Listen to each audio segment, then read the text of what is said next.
என்ன மன்னிச்சிடு மாமா, என்ன மன்னிச்சிடு. என்ன தேவி இது? எந்திரிங்கிறல்ல. மாமா, நீ எனக்கு எவ்வளவு பெரிய உதவி பண்ணிருக்கேன்னு உனக்கே தெரியாது மாமா. என் உயிர் உள்ள வரைக்கும் நான் உன்னை மறக்க மாட்டேன் மாமா. நாம நேசிக்கிற உங்களாவது நல்லா இருக்கணும்னு நினைக்கிறதானே உண்மையான காதல். நீயாவது ஆசைப்பட்ட உன்னோட சந்தோஷமா இரு.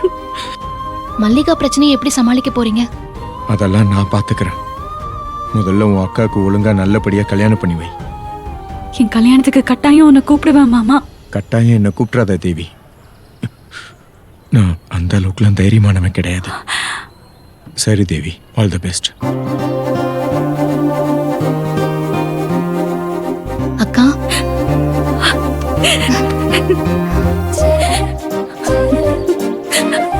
இனிமே நீ உன் லவ்வரை கல்யாணம் பண்ணிக்க எந்த தடையும் இல்ல. நான் முடிவு பண்ணிட்டேன்க்கா. சென்னைக்கு போய் அந்த செல்வநாயகியை நான் டீல் பண்ணிக்கிறேன். வேணா சத்யா, அந்த செல்வநாயகி ராட்சசி. பாத்துக்கலாம்.